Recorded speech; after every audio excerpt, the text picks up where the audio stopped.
Y como hemos dicho al presentar el programa, nos vamos a acercar hasta Alcarria, hasta Cárgoles de Bajo, porque allí hay una preciosa ermita de finales del siglo XVII, concretamente de 1690, que bueno, pues requiere ser reparada. Ya comenzaron las obras de esta reparación, pero según iban avanzando se dieron cuenta de que había muchas más cosas por hacer y fueron descubriendo alguna que otra sorpresa de la cual nos van a hablar nuestras siguientes invitadas.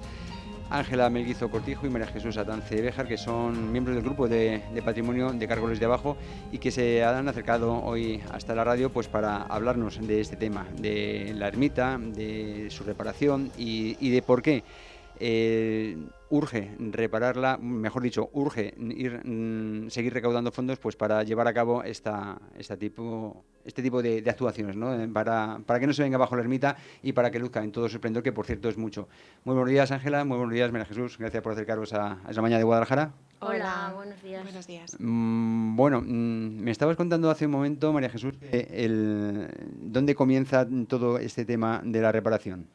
Pues el problema comienza con la Filomena, que todos recordamos lo Sí. que nos supuso para todos. Y bueno, pues tristemente la cubierta de la Ermita de la Soledad no aguantó, y ahí ya es cuando el problema que ya existía pues se incrementó y ya se produjo un hundimiento y que aparentemente no se veía, pero cuando los albañiles subieron pues había más de 5 metros por 2 de hundimiento, y bueno, pues eso iba más a más a más, y si no lo parábamos se hubiera hundido lo que es toda la cúpula, todo el tejado y demás. Claro, es una ermita, como hemos dicho, de finales del siglo XVII, que evidentemente pasa el tiempo, los materiales se van desgastando y sobre todo cuando cae una filomena encima, pues surgen estos problemas que vinieron a ser luego mayores, ¿no, Ángela? Sí, así ha sido. Realmente cuando descubrimos todo ese problema fue cuando sentimos la urgencia de tener que tomar alguna acción para solucionar el problema. Principalmente, bueno, la iglesia, la ermita en sí es propiedad de la iglesia, pero no podíamos tener fondos, digamos, de la iglesia en sí, sino que tenían que ser fondos que viniesen desde otras fuentes. Fue por eso que nos movilizamos, creamos el grupo con la intención, bueno, inicialmente de salvar la ermita y también en el futuro poder tomar alguna acción para salvar otras cosas de patrimonio que tenemos en el pueblo. Pero bueno, lo más urgente era realmente la ermita de la Soledad, que además está pegada al cementerio y bueno, para todos los vecinos del pueblo tiene un cierto significado importante por el hecho de que todo el conjunto, junto con el cementerio, pues tiene un valor, por supuesto, cultural y Sí, de riqueza. y patrimonial, aparte del valor eclesiástico que tiene. Es por eso por lo que os decidisteis a poner manos a la obra en esta y otras actuaciones, me has dicho, y se pidió y se consiguió financiación, ¿no? Pero ¿qué pasó luego? A ver, bueno, la Diputación nos dio 12.000 euros, pero claro, nosotros no cumplimos con los requisitos que daba la Uy, subvención. No cumplimos porque había que tenerla terminado en cierto momento, pero nosotros seguíamos pidiendo dinero porque el presupuesto de la obra se incrementó por 3 o algo más. Y claro, pues al final de todo lo que nos dieron nos retiraron algo que es lógicamente, como vuelvo a insistir, no cumplimos. Nosotros sí que hemos hablado con la Junta de Castilla-La Mancha, y sí que nos han dicho que nos van a ayudar. Lo que pasa que claro, luego al final se juntan unas cosas con otras, claro. y las circunstancias de las elecciones y otros, pues claro, al final los tiempos son como son, no pueden ser a lo que nosotras queramos, evidentemente. Claro, pero ese incumplimiento no fue debido a que no hicierais los deberes, sino, Ángela, a que según los ibais haciendo iban surgiendo más deberes. Claro, Claro, meter la piqueta en una obra de este tipo eso es es. una caja de sorpresas. La concesión completa de la subvención de 12.000 euros tenía como condición terminarla en un plazo. Para eso había que haberla empezado antes también, y como el presupuesto era muy grande y no teníamos dinero, se demoró el comienzo de la obra, por eso es que también se demoró la finalización. Pero decidimos seguir hacia adelante, de hecho la reparación ya se ha completado, y el problema que tenemos ahora realmente es que bueno, hay una deuda que pagar con el albañil y con todos los trabajos que se han hecho y los materiales. Además, sabéis que ahora los costes del material están aumentando continuamente, con lo cual el precio, digamos, de todo lo que se había presupuestado también ha aumentado exponencialmente. Claro, porque una vez abierto el melón, una vez hecha el comienzo de la obra, porque si termina el dinero no se puede dejar al descubierto, con un invierno de por medio, ¿no? Además es que, bueno, pues las circunstancias principales económicas que hemos tenido siempre, pues nos fue retardando el comienzo de la obra. Pero es que luego llegó un momento que si no empezábamos, y hubiéramos llegado a estas lluvias que hemos tenido en este mes pasado, no hubiera aguantado. No, Entonces, claro, lo que había hecho se habría venido abajo. No, claro. se hubiera venido abajo porque yo, lo vi y habéis visto imágenes que os he mandado y no son las peores que Sí, lo tenemos. estamos viendo durante la entrevista, sí. Claro, entonces había que tomar la decisión de tirarse a la piscina o no tirársela. Y yo tengo que dar las gracias al párroco, a don Carlos y a los albañiles de Azañón, porque es que ellos, sin ver las consecuencias que podríamos tener, que son las que tenemos, pues se tiraron a la piscina con todo lo que había y con todo el aumento de todo lo que hubo y todo. Claro, la buena fe no ha faltado por parte ni por supuesto del párroco ni de los operarios de esta obra, que de la cuadrilla contratada, que dijeron, bueno, vale, ya hablaremos del pago, de momento vamos a solucionar este problema porque si no el problema va a ser mucho mayor, ¿no? No, el problema es que se hubiera hundido. O sea, en las lluvias que hubo en diciembre pasado, que ya fueron bastantes, llegó un momento que, bueno, entramos allí y nos dio miedo. O sea, a mí me daba miedo hasta que subieran los propios albañiles arriba. Entonces dijimos, hay que empezarla. La idea de los albañiles de cómo empezarla, que gestionaron hasta empezar por un lado, luego tenía las dificultades que tenía por el edificio que es y la compensación que tienen que tener los pesos y demás. Entonces, bueno, pues tenían que pensar mucho los pasos que iban dando, cómo los iban dando y cómo resolver lo que se iba planteando cada momento. Uh-huh.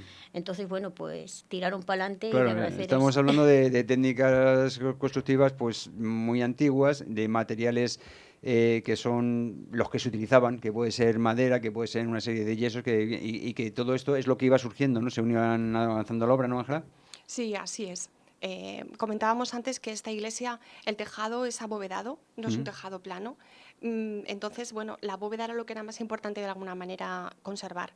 Y como comenta Susi, pues había vigas podridas de madera y había materiales que era necesario reparar sin afectar la construcción de la cúpula, que tenía que quedar libre. O sea, se trataba de un poco de preservar la estética, la arquitectura del edificio, que es un edificio antiguo. Sí, claro, una reparación conforme a patrimonio, ¿no? Evidentemente no, en ese tipo de edificios no se puede hacer lo que uno quiera, sino lo que le permitan a uno para preservar precisamente ese patrimonio cultural, ¿no?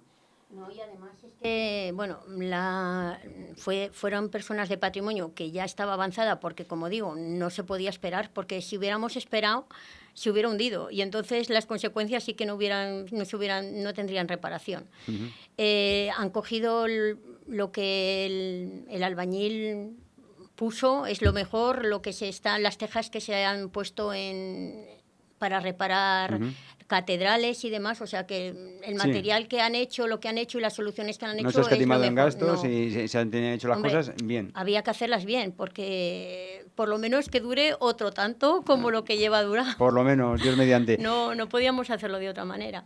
Además, me decías hace un momento, antes de comenzar la entrevista, que incluso os habéis encontrado alguna que otra sorpresa que no teníais identificada en la ermita de vuestro pueblo, ¿no? Unas caritas que han aparecido...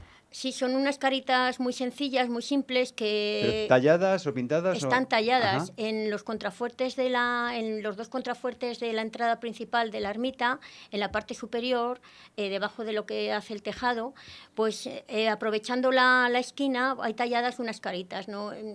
Son muy sencillas, son muy simples, pero seguramente que la persona que lo hizo tendría su motivación, ¿no? Su qué, efectivamente. Y han pasado desapercibidas a lo mejor durante 2 siglos, hasta que habéis comenzado con la obra y claro. Sí, fue casualmente. Yo era un atardecer y digo, ostras, digo, si esto parece una cara. Y ya pues empezamos ahí a mirar el albañil, don Carlos y tal, y ya vimos que eran unas caritas. Y claro, es que son muy sencillas, sí. Entonces pues pasan desapercibidas. Que a lo mejor que no sabemos si a lo mejor son marcas de cantero o incluso simplemente el capricho. Marcas de cantero no son. No, se ve que hace la boquita, la nariz, los dos ojitos y qué curioso. Es curioso, sí.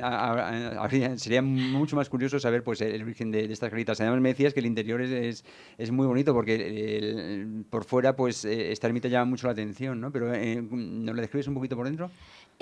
Bueno, por dentro ahora está penosa. Bueno, ya. Está penosa porque como hay tanta humedad, bueno, ya hay menos, pero está claro, las paredes están como están y pues tiene pues relieves en yeso, como las hacían en algunas de las ermitas y de las iglesias que hay ahora, y sobre todo lo que es más importante o lo que más te llama la atención son las dimensiones de la ermita. Uh-huh. y bueno, pues también se ve que hay tumbas dentro, que enterraron ahí a personas, y sobre todo es el uso que ha tenido, la historia que ha tenido esta ermita a lo largo bueno, yo de lo que conozco de mis abuelos o de mis tíos que me han dicho, pues para la fiebre española llevaban allá a las personas que fallecían, y luego en la guerra pues fue donde hacían comida, porque ahí hubo unas escuadrillas de soldados, y bueno, pues ahí es donde estaban para hacer la comida y demás. Que la historia también... Sí, que ha ido dejando también su huella en esta ermita. El caso es así, se identificó el problema que había, se pusieron manos a la obra, hemos dicho, con la financiación, se hizo, cuando se acabó el dinero, a pesar de todo, la buena fe hizo que se sacara adelante, pero claro, ¿ahora qué hacemos? No sé, ahora hay una deuda por ahí y los que han puesto por delante esa buena fe, evidentemente, tienen que cobrar. No sé si estáis valorando alguna medida pues para recaudar esos 30.000 euros que faltan por pagar. Pues principalmente vamos a volver a hacer actividades como hicimos el año pasado, y bueno, pues estamos hablando con instituciones, y no solo la Diputación y la Junta, que les hemos solicitado reuniones, y también con el alcalde de Cifuentes y el propio alcalde de Gárgoles. Y Ángela, ¿cómo pinta la cosa? ¿Os están poniendo buena cara? Bueno, nosotros queremos ser optimistas y pensamos que las administraciones son sensibles a esta situación y nos van a ayudar. O sea, van a tener en cuenta las subvenciones que pedimos, y una buena parte, o la gran parte, digamos, de dinero que falta podremos obtenerlo de esa manera. Por otro lado, como Susi comentaba, pues las actividades que queremos hacer durante el verano son parecidas a las del año pasado. Organizamos un rastrillo solidario, también hicimos una rifa, hicimos una carrera solidaria también en la que la gente del pueblo se volcó. Vamos a repetir estos eventos para conseguir una aportación por parte generalmente local, ¿no?, de los vecinos del pueblo y de la gente de la zona, pero creemos que será seguramente insuficiente para cubrir los 30.000 euros que tenemos de deuda. Por eso vamos a seguir con ello este año, pero necesitamos realmente que las administraciones tomen conciencia de la necesidad que tenemos y nos ayuden. Ojalá así sea, y ojalá pues también a nivel particular, pues aquel que quiera hacer una aportación o quiera colaborar pues con cualquiera de estas actividades que os ayuden, ¿no?, a sacar adelante este pago, pues en fin, que sean todas bien recibidas, como decíamos.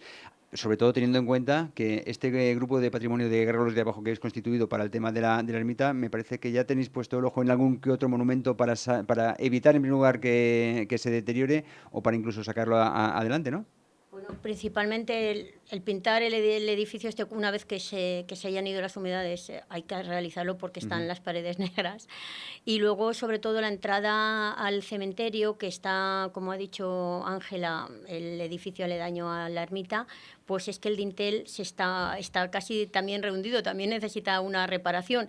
Y bueno, pues hay que hacerlo. Entonces, pues nosotros tenemos un lema que es pa'lante, y ese lema es el que seguimos en todo momento y a toda hora. Y es pues lo que hacemos, pa'lante. Pues un buen ejemplo, ¿no?, de cómo habéis conseguido compendiar en administraciones, trabajadores y, por supuesto, el impulso de la propia localidad pues para sacar adelante vuestro patrimonio, vuestra historia, al fin y al cabo, que es lo que es. En este caso, en la ermita, pero cuando esto se solucione, esperemos que muy pronto, el pago que queda por hacer, pues con cualquier otra circunstancia que queráis acometer desde el Grupo de Patrimonio de Gárgoles de Abajo, que es desde donde nos habéis hablado Ángela Melguizo Cortijo y María Jesús Atance Bejar. Gracias por acercaros a Es la Mañana de Guadalajara, y ojalá muy pronto podamos decir, pues se ha conseguido. Pues muchas gracias a vosotros por recibirnos. Sí.